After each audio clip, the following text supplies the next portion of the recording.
iPhone 12 Mophie case / accessory review. Hey, it's me, I'm back, and it's time to talk about iPhone 12 accessories. I'm really excited to do this one because for the first time in a long time we have something really new to talk about, which is MagSafe. Now, I have to be honest, MagSafe feels to me a little gimmicky, like just in the sense of that we didn't really need this and it doesn't drastically change the experience. But of course we know that Apple's doing this because they're pushing for a portless iPhone, because Apple would rather die, or worse, go bankrupt, than put USB-C in an iPhone for some reason. That said, I bought a magnetic wallet, phone case, and MagSafe charger. I also bought Mophie's latest iPhone offering, so you don't have to. Let's start with Apple accessories. This one actually surprised me a little bit. I expected some mistakes and disappointments, mostly because typically the first time Apple does something, it doesn't always do it right. Now, unlocking it is as easy as looking at it and swiping up. And, let's try that again.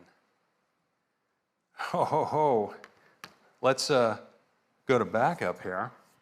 Regarding the actual user experience though, I have to say that it's very nice. It feels very premium. It's not groundbreaking or life-changing, it's just very nice. One worry I had was that if I used the MagSafe charger on the bare back of my iPhone that I'd scratch it up, but the charger is so soft in the middle that I think this is one of the rare solutions where it won't matter if I use protection. Also, initially I was angry because it looked like Apple was charging a significant amount of money for something that works only with iPhone. Turns out that's not true. The MagSafe is basically just a smaller Qi charger and you can charge anything you want.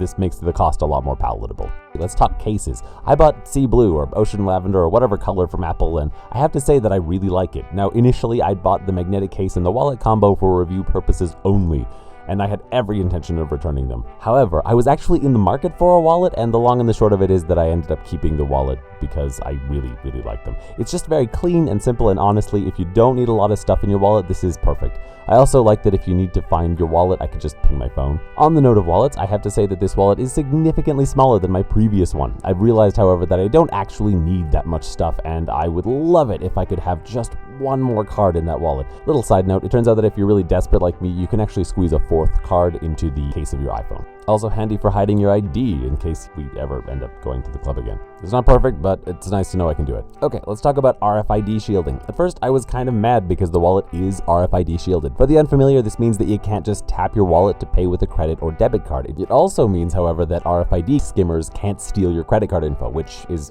a little more common these days. However, it also makes my front door key untappable. As a lot of locks are now RFID these days, this may be an issue for some. However, for me, it's not too much to ask just to slide it out and tap and then move on. Moving on to the last thing, the Mophie charge pack. I just want to say that every time I bought an iPhone, I've always had a Mophie case to go with it. I'm a huge fan of their previous work, and I was super excited to see this newest iteration. Having said that, this is the first iPhone I've ever said this for, but you probably won't need it, or at least I don't. And unless you're streaming HD content non-stop, you probably won't need it either.